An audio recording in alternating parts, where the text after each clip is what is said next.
คิดพิจารณาเข้ามาถึงแก่นทุกข์จริงๆในตัวเฮาเองเฮาสิว่าอาจสามารถที่หาวิธีดับทุกข์จากการเวียนว่ายตายเกิดได้เด้ฉะนั้นเฮาจะต้องหันเข้ามา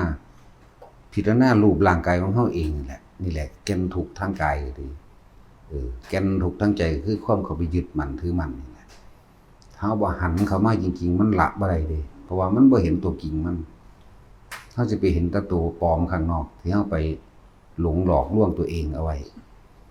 เพราะว่าเจ้าของทุกข์เพราะว่าผู้อื่นทุกข์จริงๆมันอยู่ในเฮานี่เด้มันอยู่ในกายเฮาเองมันอยู่ในใจเฮาเองเด้มันบ่ได้ไปอยู่นำผู้อื่นเฮ็ดให้ทุกข์เด้นั่นแหละจึงว่าถ้าบ่เห็นทุกข์จริงๆในตัวเองมันก็บ่อาจสามารถที่จะละความเกิดความแก่ความเจ็บความตายตัวเองได้ดอกจึงบอกว่าหันเข้ามาทุกข์เพราะว่ายึดมั่นถือมั่นในร่างกายมันบ่จะเจ็บอยากปวดจะป่วยดอกไผก็ดีแต่ว่าถ้ามันหันเข้ามายอมรับความเจ็บความปวดความป่วยความแก่ความชราและความตายได้มันบ่เห็นเด้แต่หันเข้ามาจริงๆจนยอมรับจนสรุปคิด108,000อย่างล้านอย่างสิพ้นจากความเก็บป่วยสิพ้นจากความพลัดพรากสิพ้นจากความตายนี่บ่มีจนว่ามันลงคักๆนั่นเด้เห็นในกายเฮาเองเด้เพิ่นไปเห็นอยู่กายผู้อื่นเด้ตัวเฮาเองก็ตายแม่มันก็เห็นนอกเห็นในตัวบัดนี้เห็นในก็เห็นนอกผู้อื่นก็ตายคือกันลงมาพิจารณาตรง4แหละทุกแก่นใจของเฮาคือตัณหาและอุปาทานอันเนื่องจากกายเหมือนกัน2อย่างมันหนุนเนื่องกันเพิ่นเอิ้นรูปกับน้ำน้ำกับรูปนั่นน่ะเนื่องกันหมุนไปหมุนมาฉะนั้นคำสอนพระพุทธเจ้ามันเน้นลงที่ขันธ์5นี่เด้รูปร่างกายนี่นึงเด้รูปกับน้ำนี่นึงเด้รูปก็หมายถึงร่างกายน้ำก็ถึงหมายถึงเวทนาสัญญาสังขารหรือวิญญาณนี่รูปก็คือร่างกายเฮานี่แหละมีความเกิดธรรมดาเปลี่ยนแปลงธรรมดาหิวร้อนหนาวเจ็บไข้ได้ป่วยแล้วคอยชราภาพลงไปสุดโทรมลงไปบังคับบ่ได้บ่เป็นไปดังใจหิวไผบ่มีไผอยากหิวบ่มีไผอยากร้อนบ่มีไผอยากหนาวแต่ก็ต้องหิวต้องร้อนต้องหนาวเพราะเป็นธรรมชาติของกายเป็นแบบนั้นแต่เฮาเข้าไปยึดมั่นนั่นแหละจังว่าพิจารณาอยู่ในรูปร่างกายนี่แหละพิจารณาน้ำเด้เวทนาหมายถึงความรู้สึกโดยกายเดี๋ยวก็ร้อนเดี๋ยวก็หนาวเดี๋ยวก็หิวเดี๋ยวก็เจ็บปวดแสบร้อนเนี่ยสัญญาความจดจำต่างๆเรื่องราวต่างๆเรื่องเก่าๆต่างๆสังขารคือความคิดวิญญาณคือการรับรู้แห่งความรู้สึกมีร้อนมีหนาวมีหิวมีต่างๆที่มันเจ็บปวดแสบร้อนปวดหัวปวดแขวบัดนี้เอาตัวน้ำตัวจริงบัดนี้เมื่อเข้าใจในร่างกายดีแล้วว่าบังคับบ่ได้แล้วว่ายอมรับแล้วว่าตายแน่แล้วนะครับเบิดความคันครามเบิดความหวาดหวั่นบ่สกสะท้านอิหยังกับคำว่าตายเลยนี่ตายเป็นเรื่องของกายเนี่ย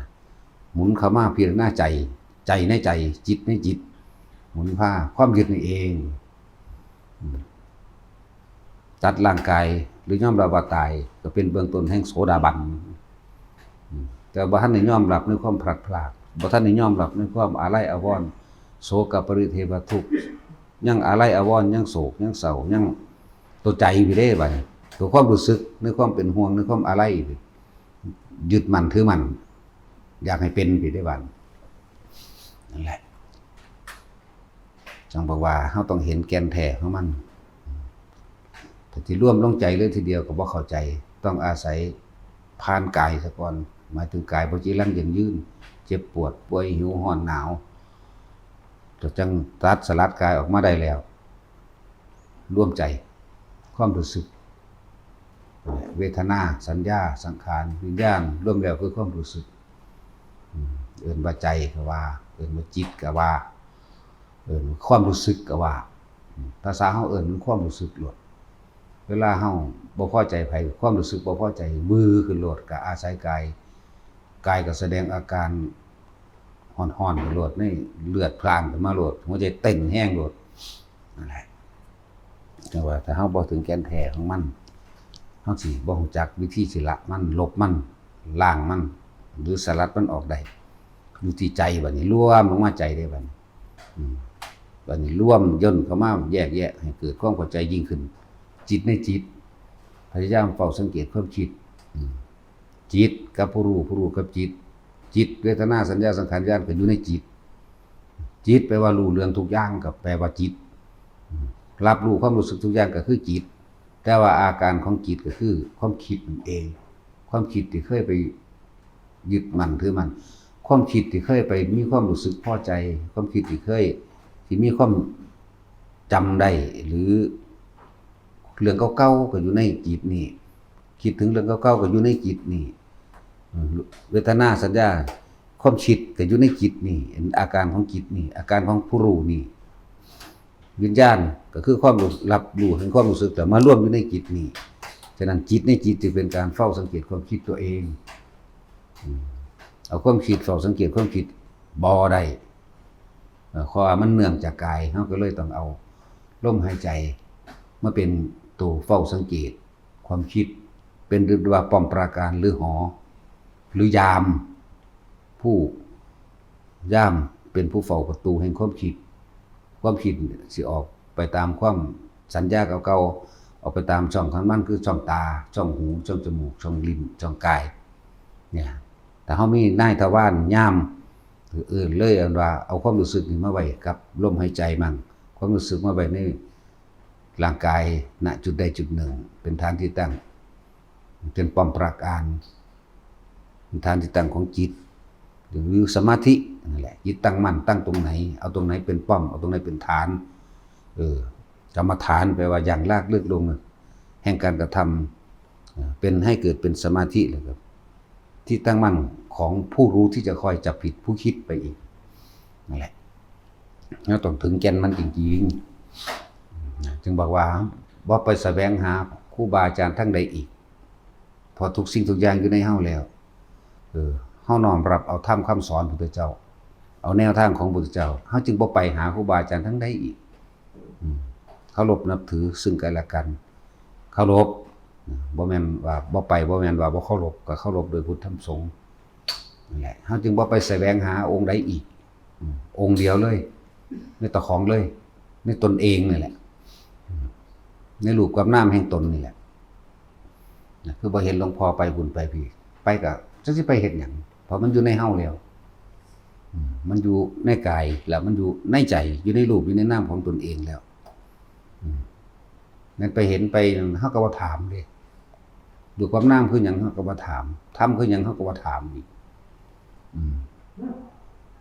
ดูเวทนาสัญญาสังขารวิญญาณหยังเฮาก็บ่ถามอีกเด้เพราะมันรู้อยู่ในตัวของมันเองแล้วนั่นแหละจึงบอกว่าแม้นเฮาสิไปแสวงหาครูบาอาจารย์ณสถานที่แห่งใดก็ตามเพิ่นก็บ่อาจสามารถที่เอาให้ได้เพิ่นมีแต่บอกเฮาซื่อๆแล้วนี่เฮาน้อมรวบเข้ามาในคำสอนพระพุทธเจ้าโดดรวบเข้ามาหาตัวเองอยู่เฉพาะลำพังตัวเองโดดฉะนั้นบ่จำเป็นต้องไปทางใดสิไปก็ไปอยู่ดอกทางไปคารวะ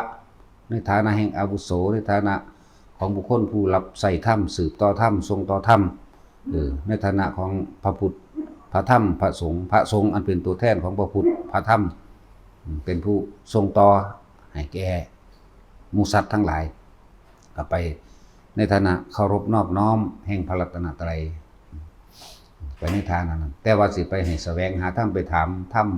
ไปถามวิธีการปฏิบัตินั่นนี่บ่ถามต่อหน้าก็บ่ถามเพิ่นประทานให้เฮาเบิดแล้วพุทธเจ้านั่นน่ะเฮาค้นหาเอาในกายกับใจของเจ้าของเองเลยนั่นแหละจังว่าพวกเฮาสิเดินทางไปหาครูบาอาจารย์องค์ใดก็ตามเพิ่นก็บอกเฮาเฮ็ดเอาคือเก่าจังว่าให้ฮู้ให้เขามาถึงแก่นมันแต่หลวงพ่อถามทุกๆคนเถอะว่ามาปฏิบัติธรรมพวกเรามาทำอะไรกันที่นี่มาที่นี่มาที่ไหนนี่มาวัดนี่มาสถานที่ปฏิบัติธรรมนี่มาทำอะไรกันมาหาชื่อเสียงบ่มาหาอยู่หากินบ่เนี่ยมาหารายได้บ่มาหาผลประโยชน์อันใดบ่นั่นแหละจังว่าให้ถามเจ้าของเฮามาเฮ็ดหยังอยู่นี่น้อ นี่แหละถามเบิ่งถามเจ้าของนั่นแหละเพราะนั้นว่าโอ้ยมาพึ่งพาบารมีหลวงพ่ออยากมาขออยู่ปฏิบัติธรรมนำแล้วมาสร้างอีหยังบัดนี้มาเพิ่มชื่อเสียงบ่มาเพิ่มอัตตาตัวตนเพิ่มมานะเพิ่มทิฏฐิขึ้นบ่เพิ่มคนเห็นขึ้นบ่หรือว่ามาค่อยจะผิดผู้เพิ่นสอนบ่หรือว่ามาค่อยจะผิดพระสงฆ์องค์เจ้าแต่ละองค์บ่นั่นแหละถ้าบ่จับผิดเจ้าของนั่นน่ะบ่อาจสามารถเข้าถึงธรรมได้ดอกก็เลยว่าน้อมเข้ามาหาเจ้าของโลดอิหยังก็ดีเพิ่นละให้ว่าได้เด้พระพุทธเจ้าเฮา